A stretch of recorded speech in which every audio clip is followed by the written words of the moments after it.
Hello everyone, I am राज और आपका स्वागत है हमारे यूट्यूब चैनल अतुल इंस्टीट्यूट पर।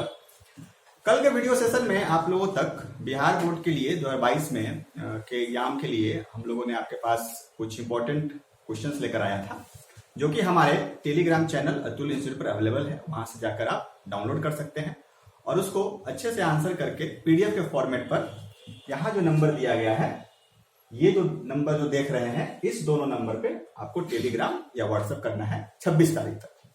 इसमें बहुत बच्चों का रिस्पांस आ भी रहा है। अगर आप लोग अभी तक नहीं किए हैं तो अभी 2 दिन का टाइम है, आप लोग सॉल्व कीजिए और हम लोग तक 26 तारीख तक आप इस दोनों नंबर पे पीडीएफ के फॉर्मेट पर हम लोग को भेज सकते हैं। और ये हम लोग के बाकी सोशल लिंक्स है जिससे आप जुड़ सकते हैं और लेटेस्ट अपडेट प्राप्त कर सकते हैं।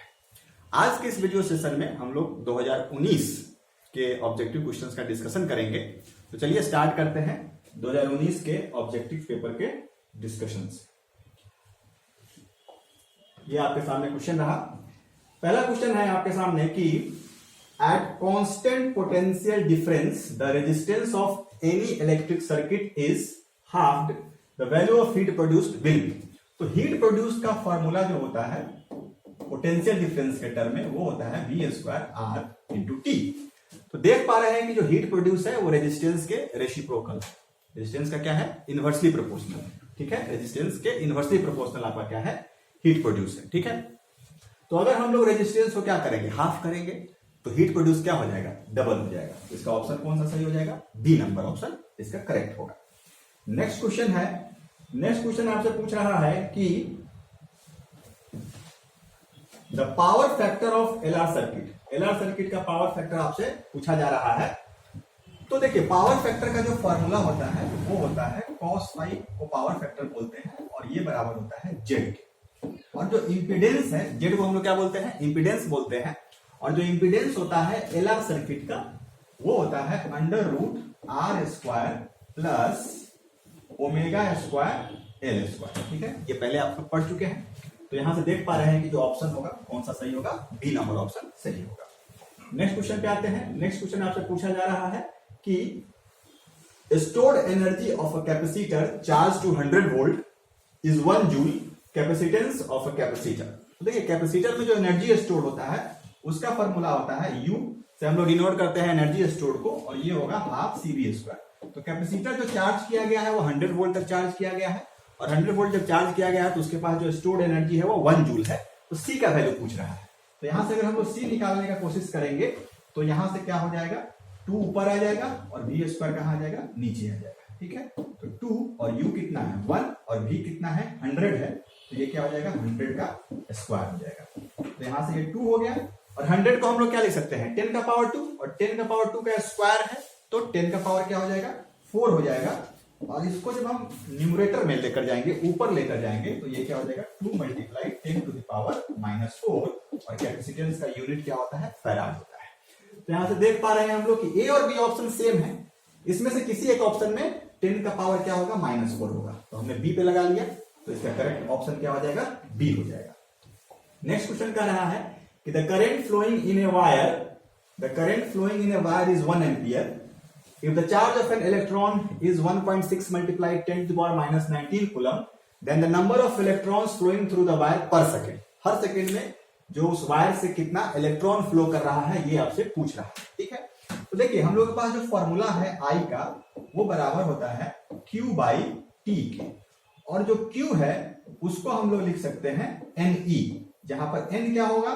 नंबर ऑफ इलेक्ट्रॉन्स होगा, और E क्या है? एक इलेक्ट्रॉन पर का चार्ज है।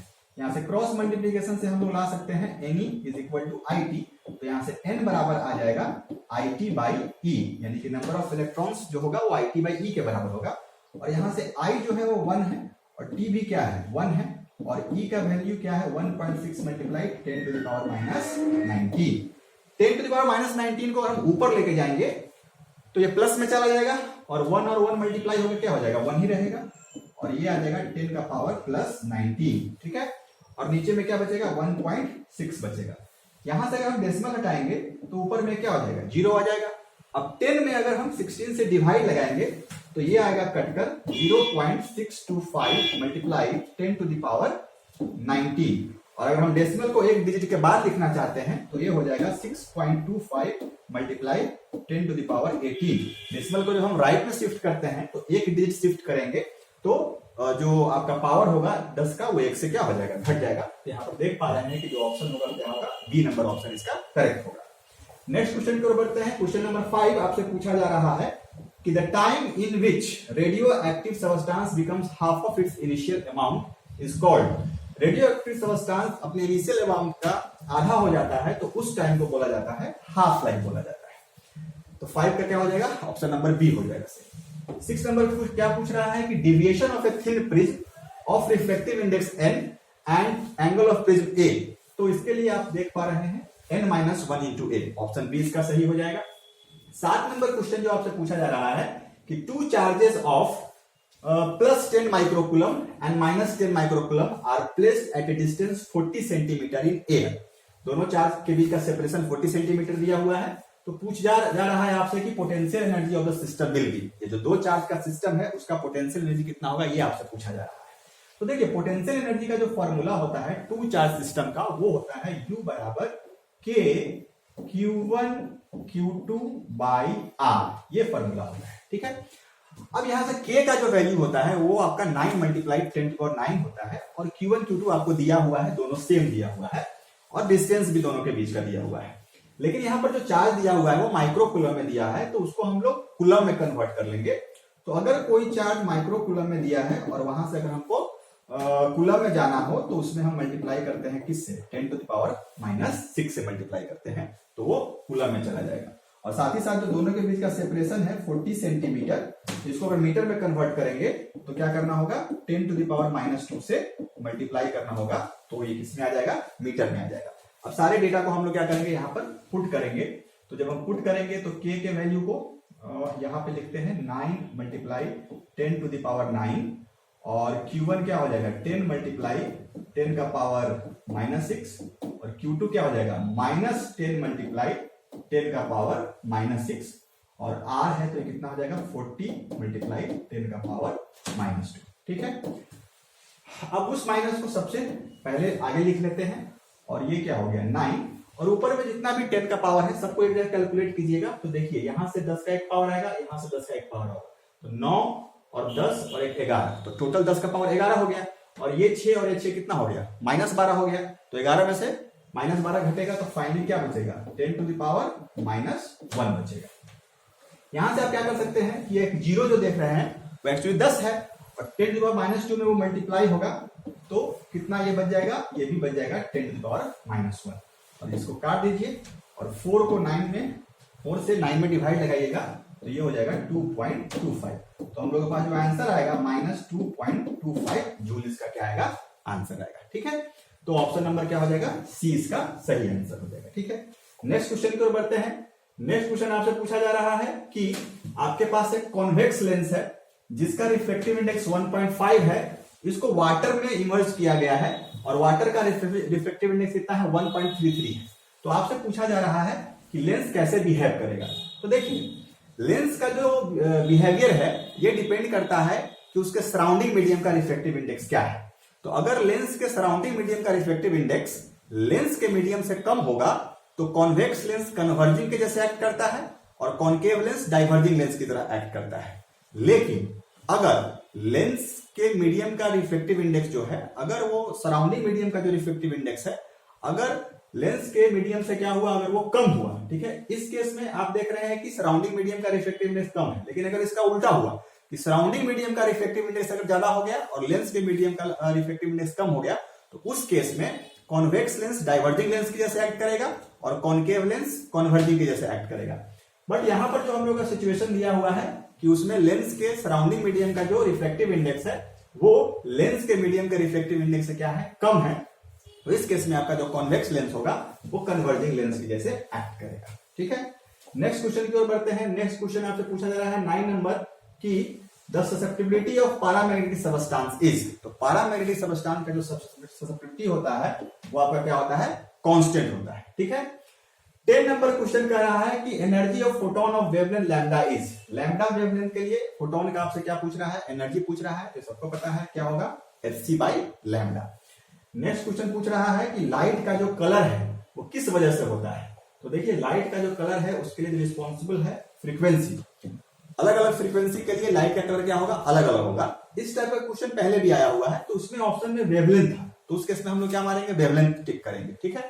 बट यहाँ पर क्या है, फ्रीक्वेंसी है, तो हम लोग फ्रीक्वेंसी पे टिक लगाएंगे, ठीक है। इसके बाद 12 नंबर क्वेश्चन है कि इलेक्ट्रिक सर्किट का पावर, तो ये कितना बार आ चुका है, ये क्या होगा, V²/R हो जाएगा, ठीक है। क्वेश्चन नंबर 13 आपसे पूछ रहा है कि the electric potential in equatorial position of an electric dipole. Electric dipole के इक्वेटोरियल पोजीशन पे आपसे इलेक्ट्रिक पोटेंशियल पूछा जा रहा है, तो ये क्या होता है, 0 होता है। इलेक्ट्रिक डाइपोल के इक्वेटोरियल पोजीशन पे जो पोटेंशियल होगा वो 0 होगा। 14 नंबर क्वेश्चन है कि वर्किंग ऑफ डायनामो, डायनामो मतलब generator, is based on the principle of electromagnetic induction, ठीक है। 50 नंबर क्वेश्चन आपसे पूछा जा रहा है कि एम्पलीट्यूड मॉड्यूलेशन में जो मॉड्यूलेशन इंडेक्स होता है वो कितना होता है, तो ये आपका लाई करता है 0 और 1 के बीच, ठीक है। नेक्स्ट क्वेश्चन है सोलर स्पेक्ट्रम कैसा है, तो आप लोगों को पता है कि सोलर स्पेक्ट्रम कैसा होता है, कॉन्टिन्यूअस होता है, ये पहले भी क्वेश्चन आया है मॉडल सेट में। नेक्स्ट क्वेश्चन है unit of surface charge density, ये भी बहुत बार आया है, क्या होगा, कूलम पर मीटर स्क्वायर, इसका ऐसा यूनिट होगा। आगे बढ़ते हैं क्वेश्चन की ओर। 18 नंबर क्वेश्चन आपसे पूछा जा रहा है कि the wave front due to point source at a finite distance from the sources, अगर आपका सोर्स कैसा हुआ, पॉइंट सोर्स हुआ, तो उससे जो वेव फ्रंट होता है वो कैसा बनता है, स्फेरिकल वेव फ्रंट बनता है, ठीक है। नेक्स्ट क्वेश्चन है 19 नंबर, ये पूछ रहा है कि आइडियल एमीटर का रेजिस्टेंस कितना होता है, तो आइडियल एमीटर का जो रेजिस्टेंस होता है वो 0 होता है। और अगर सिर्फ पूछेगा कि आइडियल वर्ड नहीं रहेगा, सिर्फ अगर पूछेगा कि एमीटर का रेजिस्टेंस कितना होगा तो वेरी लेस लिखेंगे, बट इसमें आइडियल वर्ड लिखा हुआ है, तो हम लोग क्या यूज करेंगे, हम लोग क्या आंसर देंगे, 0 आंसर देंगे। इसके बाद नेक्स्ट क्वेश्चन है 20 number, when two bulbs of power 60 watt and 40 watt are connected in series then the power of their combination will be, तो उस दोनों का जो कंबाइन करेंगे तो उसका कंबाइन पावर कितना होगा ये निकालना है। तो देखिए यहां पर एक फॉर्मूला होता है, जैसे पावर का जब हम लोग कॉम्बिनेशन करते हैं तो इसमें भी 2 तरह का कॉम्बिनेशन होता है, एक सीरीज कॉम्बिनेशन और एक पैरेलल कॉम्बिनेशन। तो सीरीज कॉम्बिनेशन का जो फॉर्मूला होता है वो होता है 1/P equivalent is equal to 1/P1 plus 1/P2, ये सीरीज के लिए यूज होता है। और पैरेलल के लिए पावर का जो इक्विवेलेंट फॉर्मूला होता है ये यूज होता है P1 प्लस P2। तो यहां पर देख पा रहे हैं कि ये दोनों किस में जुड़ा हुआ है, सीरीज में जुड़ा हुआ है, तो हम इस फॉर्मूला को लेके आगे बढ़ेंगे। तो P1 कितना हो गया आपका 60 हो गया और P2 कितना हो गया 40 हो गया, ठीक है। इसका एलसीएम कितना ले लीजिए 120, ये 2 बार में कट गया तो यहाँ पे 2 आ गया, और ये 3 बार में कट गया, यहाँ पे 3 आ गया, तो ऊपर 5 और नीचे 120, इसको आप काटिएगा तो 1 बाई ये कितना आ गया 24, ये आपका 1/P इक्विवेलेंट का वैल्यू आ गया 1/24। तो यहां से आप P इक्विवेलेंट कितना निकाल सकते हैं, उसका रेसिप्रोकल ले लीजिए, पलट लीजिए, तो कितना आ जाएगा 24 वाट आ जाएगा। तो आपका ऑप्शन क्या हो जाएगा, डी नंबर सही हो जाएगा। अगर इसी सवाल में ये कहता है कि ये जो दोनों पावर है, जो बल्ब है वो पैरेलल में जुड़ा हुआ है, तब आंसर क्या हो जाएगा 100 वाट इसका आंसर हो जाएगा, क्योंकि उस केस में फॉर्मूला क्या लगाइएगा P1 प्लस P2 लगाइएगा, ठीक है। 21 नंबर क्वेश्चन आपसे पूछा जा रहा है कि इन Earth's magnetic field BH, if the frequency of oscillation of a magnetic needle is n, then इसमें से आपको करेक्ट ऑप्शन चुनना है। तो देखिए अगर आप किसी भी मैग्नेटिक नीडल को अर्थ के मैग्नेटिक फील्ड में, यानी कि अर्थ पर अगर उसको सस्पेंड करते हैं तो वो जो नीडल होगा वो ऑक्सीलेट करेगा, तो उसका फ्रीक्वेंसी का क्या रिलेशन है ये आपसे क्या कर रहा है, पूछ रहा है। तो देखिए उस मैग्नेटिक नीडल का जो टाइम पीरियड का फॉर्मूला होता है वो होता है T बराबर 2π√I/mv, ठीक है। I यहां पर मोमेंट ऑफ इनर्शिया है और m क्या है, मैग्नेटिक डाइपोल मोमेंट है, और b क्या होगा, मैग्नेटिक फील्ड होगा, ठीक है। लेकिन हमसे फ्रीक्वेंसी का रिलेशन पूछ रहा है, और फ्रीक्वेंसी को किससे डिनोट किया गया है, n से डिनोट किया गया है, ठीक है। फ्रीक्वेंसी को किससे डिनोट किया गया है, n से डिनोट किया गया है। तो हम लोग को पता है कि जो फ्रीक्वेंसी होता है वो टाइम पीरियड का क्या होता है, रेसिप्रोकल होगा। तो इस फॉर्मूला को अगर आप रिवर्स कीजिएगा, सॉरी रेसिप्रोकल कीजिएगा, तो क्या हो जाएगा 1/2π और ये जो I/mv है किसके बराबर हो जाएगा, mv/I के बराबर हो जाएगा। तो देख सकते हैं कि यहां से जो n है वो किसके प्रोपोर्शनल है, आपका रिलेशन इसमें b से खोजना है, ठीक है ना, b में रिलेशन देखना है। तो जो n होगा ये आपका डायरेक्टली प्रोपोर्शनल होगा √b के, क्योंकि b रूट के अंदर है, और इसका अगर आप स्क्वायर कर लीजिएगा तो देख सकते हैं कि n स्क्वायर किसके बराबर हो जाएगा, b के बराबर हो जाएगा। तो आपका ऑप्शन नंबर कौन सा सही हो जाएगा, b इसका करेक्ट ऑप्शन होगा। ठीक है, 22 नंबर क्वेश्चन की ओर आते हैं। 22 नंबर क्वेश्चन आपसे पूछा जा रहा है कि एस्ट्रोनॉमिकल टेलीस्कोप का नॉर्मल एडजस्टमेंट में मैग्नीफाइंग पावर क्या है। तो ये भी आपका पहले क्वेश्चन आ चुका है, -f0/fe। नेक्स्ट क्वेश्चन की ओर बढ़ते हैं। 23 step up transformer, number of turns in primary and secondary coils are n1 and n2 then step up transformer. ठीक है, तो देखिए ट्रांसफार्मर में क्या है कि एक तरफ आपका प्राइमरी कॉइल होता है और दूसरे तरफ आपका दूसरा जो होगा उसको हम लोग सेकेंडरी कॉइल बोलते हैं। तो इसको मान लीजिए n1 और इसको क्या मान लीजिए n2। ठीक है, तो देखिए स्टेप अप ट्रांसफार्मर में क्या होगा कि जो वोल्टेज लेवल होगा क्या होगा, इंक्रीज होगा। तो उसके लिए क्या करना होगा कि जो सेकेंडरी का टर्न होगा आपको ज्यादा रखना होगा प्राइमरी के टर्न से। तो n2 क्या होना चाहिए, ज्यादा होना चाहिए n1 से। और अगर ये स्टेप डाउन होता तो उस केस में आंसर हम लोग क्या लिखते हैं कि n1 is greater than n2। तो इसमें याद रखिएगा अगर स्टेप अप हो तो सेकेंडरी साइड का वोल्टेज जो हो क्या होगा, वो बढ़ना चाहिए, तो उधर का टर्न भी क्या होगा, ज्यादा होगा। ठीक है, तो ये इसका ऑप्शन क्या हो जाएगा, बी इसका ऑप्शन हो जाएगा। ठीक है, 24 नंबर क्वेश्चन आपसे पूछा जा रहा है कि the ratio of root mean square value and peak value of alternating current is. तो देखिए आपके पास एक रिलेशन है कि IRMS जो होगा वो बराबर होता है I0/√2 के।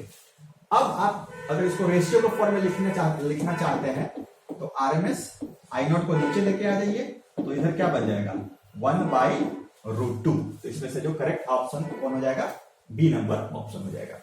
25 नंबर क्वेश्चन है कि which of the following has maximum refractive index. तो सभी को पता है कि डायमंड का जो रिफ्रैक्टिव इंडेक्स क्या होगा, सबसे ज्यादा होता है। 26 नंबर क्वेश्चन आपके पास है कि with the increase of temperature the resistivity of semiconductor. तो यहां पर देखिए कि सेमीकंडक्टर का जो रेजिस्टिविटी होता है वो टेम्परेचर के बढ़ने से डिक्रीज होगा। तो ऑप्शन क्या हो जाएगा, बी हो जाएगा। अगर सिर्फ आपसे पूछता कंडक्टर, सेमीकंडक्टर वर्ड यूज नहीं किया होता, तो सिंपल कंडक्टर का जो रेजिस्टिविटी होता है वो टेम्परेचर के बढ़ने से बढ़ता है, लेकिन सेमीकंडक्टर का जो रेजिस्टिविटी होता है वो टेम्परेचर के बढ़ने से डिक्रीज होता है। तो 26 का ऑप्शन क्या हो जाएगा, बी नंबर ऑप्शन सही हो जाएगा। नेक्स्ट क्वेश्चन है 27 नंबर कि cylindrical lenses are used to correct the eye defect called. Cylindrical lens का हम लोग किसमें यूज करते हैं, डिफेक्ट को करेक्ट करने में। तो इसका ऑप्शन क्या हो जाएगा, सी एस्टिग्मेटिज्म। इसमें हम लोग क्या करते हैं, इसको करेक्शन के लिए सिलिंड्रिकल लेंस का यूज करते हैं। 28 नंबर क्वेश्चन है कि direction of propagation of electromagnetic wave. तो ये बहुत बार क्वेश्चन आ चुका है, ये इसका ऑप्शन क्या हो जाएगा, parallel to E cross B, parallel to E cross B. 29 number question है कि torque experienced by a current loop of magnetic moment m place in magnetic field b। तो देखिए ये बहुत इंपॉर्टेंट है, ऑब्जेक्टिव में पूछा जाता है हमेशा कि टॉर्क का फॉर्मूला क्या होगा, m क्रॉस b हो जाएगा।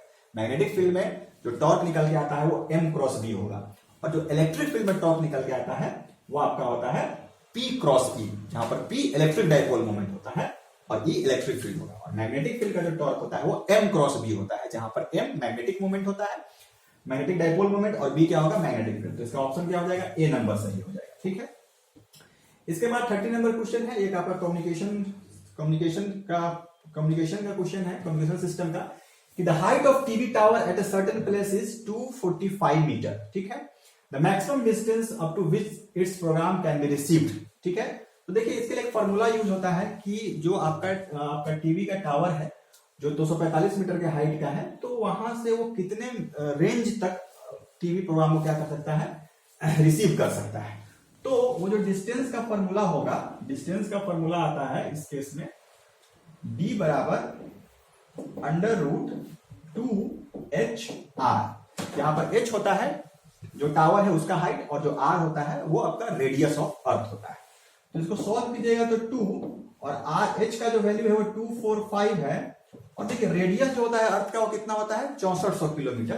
तो 6400, और किलोमीटर को मीटर में कन्वर्ट कीजिएगा तो क्या आ जाएगा, 10⁻³ से आपको मल्टीप्लाई करना होगा, तो वो मीटर में आ जाएगा। ठीक है, अब आप क्या कीजिए कि 2 से 245 में मल्टीप्लाई कीजिए, तो ये आपका कितना आ जाएगा, 490। ठीक है, और ये आपका हो गया 6400, और ये हो गया 10⁻3। ठीक है, रूट अंडर। अब आप देखिए कि यहाँ पे 2 जीरो है और यहाँ पर 1 जीरो है, तो टोटल 10⁻3 जीरो हो गया, और पहले से 10⁻3 जीरो है, तो टोटल कितना हो गया, 10⁻6 जीरो। और 49 और 64 को मल्टीप्लाई कीजिएगा तो ये आएगा 3136 और यहां पर हो गया 10⁶। इसका जब आप स्क्वायर रूट सॉल्व कीजिएगा तो 3136 का स्क्वायर रूट होता है 56 और ये बाहर निकल के आएगा 10⁻3। इतना मीटर आंसर होगा। और अगर आप इसको किलोमीटर में देना चाहते हैं तो 1000 से डिवाइड करना होगा तो ये आपका कितना आ जाएगा 56 किलोमीटर। तो ये आपका ऑप्शन कौन सा सही होगा? सी नंबर ऑप्शन इसका सही हो जाएगा। नेक्स्ट क्वेश्चन है 31। इसमें पूछा जा रहा है कि the value of angle of dip at the earth's magnetic pole. ये भी बहुत बार पूछा गया है। तो पोल पर कितना होता है एंगल ऑफ डिप? 90 डिग्री होगा। ठीक है।